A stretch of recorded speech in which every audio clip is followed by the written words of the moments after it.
Hello, welcome to Lesson 5 on pilgrimage. This falls under the Christian Practices unit of work, so that's pilgrimage, Lesson 5, Christian Practices. Pilgrimage, what is it? Well, I think first and foremost, it's a spiritual journey, often to a place of religious significance. Some would argue that, for example, I support Manchester United, for example, would say that perhaps a pilgrimage is a journey to a special place. I'm not sure if that, I think that might be slightly pushing it. It typically is a place of religious significance. The two places of interest for us at the AQA unit are both Lourdes and Iona, and we'll talk about why pilgrims go there shortly. I mean, first and foremost,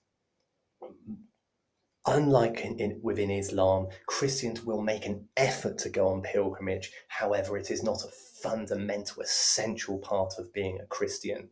And Christians will go on pilgrimage to grow closer to God, and it will strengthen their faith. Or sometimes to express sorrow for sins and to be forgiven. So it's a way of seeking absolution from sin.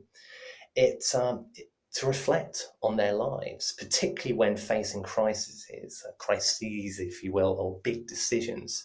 It's a perfect forum, a perfect platform to really think about your life and where you are, especially perhaps in terms of a spiritual journey and where you are in your relationship perhaps with Christ if you're a Christian.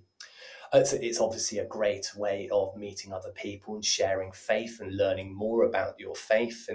And in some instances, it's even a place to cure illness. Yes, you heard me, illness. People venture to Lourdes, which is in South France, not right at the south, it's the west region of France. And millions of pilgrims flock here on a yearly basis to be cured. And I'm not talking about spiritually, I'm talking about physical ailments. There has been a record made since since Lourdes was perhaps, if you will, opened as a place of pilgrimage. And we're currently looking at 67 rubber-stamped miracles by the Catholic Church.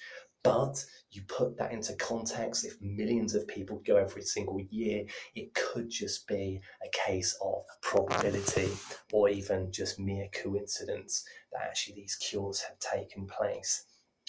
However, it is rigorous. There's a footnote. There's a clinic at Lourdes, and actually scientists and doctors are there to ensure that actually the claims are actually genuine. Anyway, moving on.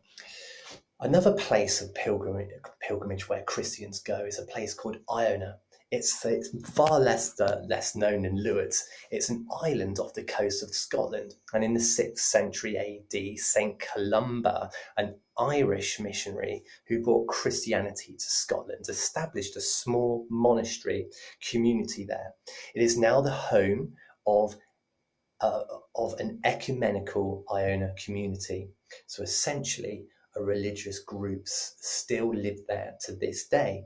And a place of Christian pilgrimage is dedicated to Virgin Mary. And the reason for that is because it was believed that an apparition was had there, and Mary directed that something should be built in Iona, and that something is a construction that resembled the home where Mary herself received the news that she would be pregnant with the God's Son, i.e. Jesus. And so that was established there at Iona. Certainly during the winter months, some people actually believe it is a very thin place where the veil between the spiritual world and the physical world, in other words, this one is very thin. Iona is remote and windswept, so for many pilgrims it feels like a place where nature reveals God's infinite power and presence. So to this day, as we said, there's an ecumenical groups that there are services held every single day in Iona, and people will flock there to meditate and pray and reflect and to worship with other pilgrims who venture to Iona. So We've looked ultimately, however, apply your devotion. People go there because it shows devotion. It unites all Christians from around the world. They've all got a common goal, and that is to, in some way, get closer to God. So there is a sense of connection, remember those three. That will be key. Good luck, guys.